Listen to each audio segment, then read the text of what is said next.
Ésaïe, chapitre 22. Oracle sur la vallée des visions. Qu'as-tu donc, que tout ton peuple monte sur les toits?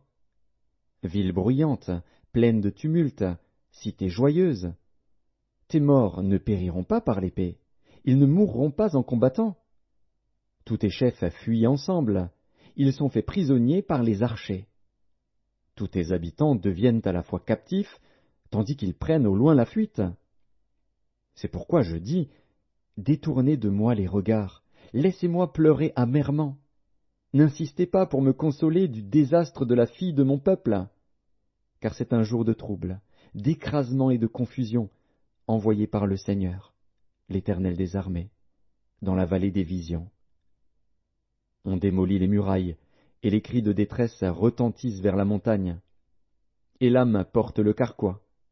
Des chars de combattants, des cavaliers, s'avancent. Kir met à nu le bouclier. Tes plus belles vallées sont remplies de chars, et les cavaliers se rangent en bataille à tes portes. Les derniers retranchements de Juda sont forcés, et en ce jour tu visites les armures de la maison de la forêt. Vous regardez les brèches nombreuses faites à la ville de David, et vous retenez les eaux de l'étang inférieur. Vous comptez les maisons de Jérusalem, et vous les abattez pour fortifier la muraille. Vous faites un réservoir entre les deux murs pour les eaux de l'ancien étang. Mais vous ne regardez pas vers celui qui a voulu ces choses, vous ne voyez pas celui qui les a préparées de loin. Le Seigneur, l'Éternel des armées, vous appelle en ce jour à pleurer et à vous frapper la poitrine, à vous raser la tête et à ceindre le sac. Et voici de la gaieté et de la joie. On égorge des bœufs et l'on tue des brebis, on mange de la viande et l'on boit du vin. Mangeons et buvons, car demain nous mourrons. L'Éternel des armées me l'a révélé.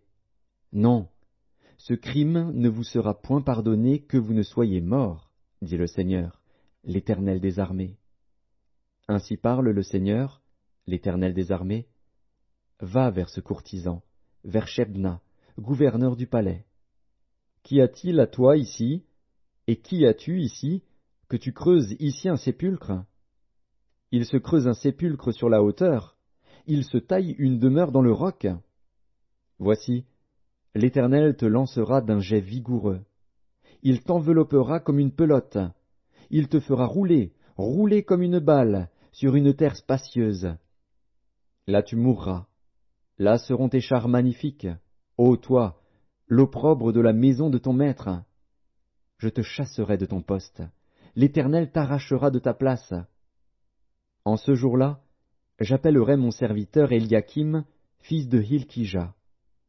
Je le revêtirai de ta tunique, je le ceindrai de ta ceinture, et je remettrai ton pouvoir entre ses mains.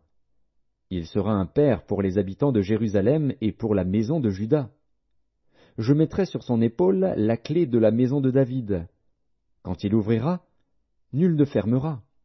Quand il fermera, nul n'ouvrira. Je l'enfoncerai comme un clou dans un lieu sûr, et il sera un siège de gloire pour la maison de son père. Il sera le soutien de toute la gloire de la maison de son père, des rejetons nobles et ignobles, de tous les petits ustensiles, des bassins comme des vases. En ce jour, dit l'Éternel des armées, le clou enfoncé dans un lieu sûr sera enlevé, il sera abattu et tombera, et le fardeau qui était sur lui sera détruit, car l'Éternel a parlé.